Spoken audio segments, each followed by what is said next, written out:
অপমানকারীর মুখ বন্ধ করা কার্যকারী উপায়। আত্মসম্মান রক্ষার 6টি শক্তিশালী কৌশল।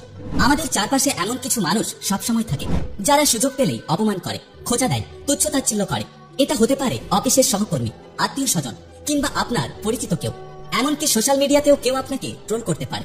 এখন প্রশ্ন হলো, আপনি এসব মানুষকে কিভাবে সামলাবেন? রেগে যাবেন, উল্টে অপমান করবেন, নাকি চুপ থেকে সহ্য করবেন? না, এগুলোর কোনোটাই দীর্ঘমেয়াদী কাজ করে না। বরং নিচের 6টি কার্যকারী স্ট্র্যাটেজি আপনার আত্মসম্মানকে রক্ষা করবে। 1. চুপ থাকুন। অপমান শুনে তৎক্ষণাৎ প্রতিক্রিয়া দেখানো মানে তাদের ইন্ধন যোগানো। অপমানকারী চায় আপনি কষ্ট পান, আপনি রেগে যান, কারণ এতেই তারা মজা পায়। তাহলে কি করণীয়? চুপ থাকুন, কিন্তু চোখে মুখে যেন আত্মবিশ্বাস ফুটে ওঠে। মুচকি হাসুন, প্রতিক্রিয়া না দিয়ে নীরবে প্রতিরোধ গড়ুন। এতে অপমানকারী নিজেই বিব্রত হবে। 2. অপমানকে জ্বালানি বানান। সফলতা দিয়ে নিজের জবাব দিন।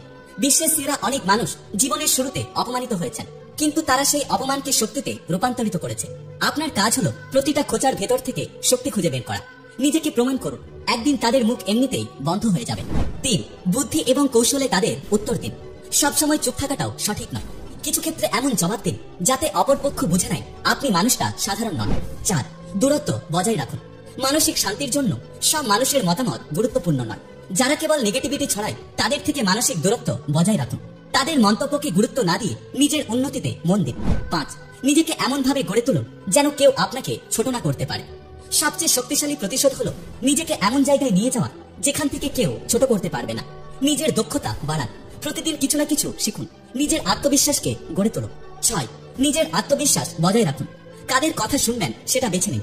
সবাই আপনাকে উপদেশ দেবে, কিন্তু কাদের কথা শুনবেন সেটা আপনি আগেই ঠিক করে নিন। যারা আপনাকে নিরুৎসাহিত করে তাদের নয়, যারা আপনাকে পাশে থাকার সাহস দেয় তাদের কথা শোনার চেষ্টা করুন। আর ভিডিওর শেষে এই কথাগুলো মনে রাখবেন। অপমান কখনোই আপনাকে ছোট করতে পারে না। যদি আপনি অপমানকে গুরুত্ব দেন তাহলে আপনি মনে কষ্ট পাবেন। তাই অপমানকে গুরুত্ব দেবেন না। কিন্তু হ্যাঁ, কেউ যদি কটাক্ষ করে সেখান থেকে আপনার যদি কিছু শেখার থাকে তাহলে সেটা অবশ্যই শিখে নিন। নিজের লক্ষ্য ঠিক রাখুন, নিজের উন্নতির পথ তৈরি করুন। আজ যারা আপনাকে অপমান করছে তারাই একদিন আপনাকে সম্মান করবে। আশা করছি ভিডিও থেকে আপনারা অনেক কিছু জানতে পেরেছেন।